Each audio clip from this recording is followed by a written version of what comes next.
Lesh kemi pas dhe plagosër, kush ka pas, ato plagosër më shefë se me ta pa plagën me njëherë, kam përshkatu që aty më s'kojnë rrugës.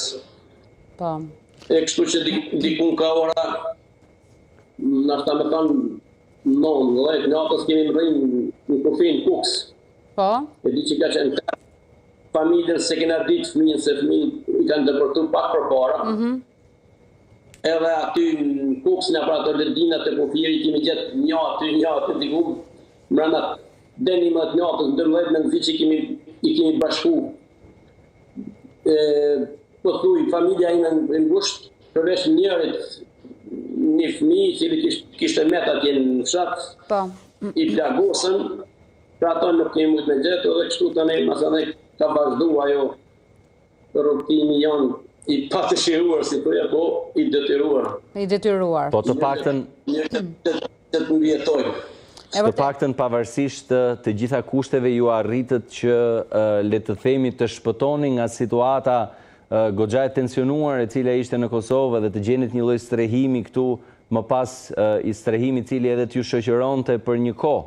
Apo jo, sa kohë ju keni qëndruar, sa kohë ju jeni strehuar këtu në Shqipëri? Po, e përmenda pak atë djalin ka qenë gazetar në boti, ose përthysi, ose BS aty. Më falë emnin, shumë vjen keq që ja kom harru emnin. 3-4 orë, një pritje ka qenë edhe e shpërdzora se me falendëru atë dhe atë punatën e ti, e cila ishte 7 zane pak para lindjes, për 3 orë, na kemi ra dikush të shkallë, dikush me fjetë me përshurë, si të vdekon, me njës këmi qëtë gjitha robat e pastrone edhe ushqimin e nëzit. Nuk harrohet as me ari, nuk matët ajo. Edhe nesit kena pas një lajmërim për mu të përdu për mbëndësit Shqipërisë, për kaq se ishte fluksi shumë i madhë. Edhe ka qenë tanit nesit ditë të honë, me transport shtetënor të Shqipërisë, dhe me tonë, me autobuse, automjetët për shtrisë, kemi arrit, disi unë i fundit kam dalë për aty, dhe më për mbërëndësi Shqipërisë, edhe dikun me nxesë sëvish kemi arrit me një lokalitet atje në Livjak. Me një pushimore, ku pushtetit ka qenë, aty kena arrit me nxesë, dhe më në këtë ramator me një autobus kështu. Ka qenë beso shumë e vështira jo tim. Kurse arroj se kemi pas shumë fëmijë, lodhën, pa me ndo 4 ditë pa ushqim, pa fjetje, pa roba, pa pastrim. 4 ditë kena qëndru në më në fush. Edhe ajo utimi dhe më kanë plus, dita 5, po njeri ju thënë është maj fort siguri, kështu që...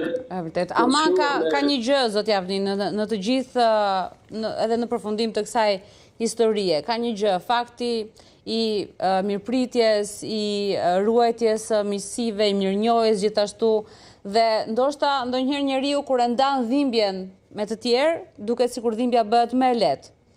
Por që sot flasim për një periudhë tjetër dhe unë uroj edhe për ju dhe për shqiptarët e Kosovës që të gëzojnë çdo ditë në Kosovën e lirë dhe të pavarur. Po natyrisht se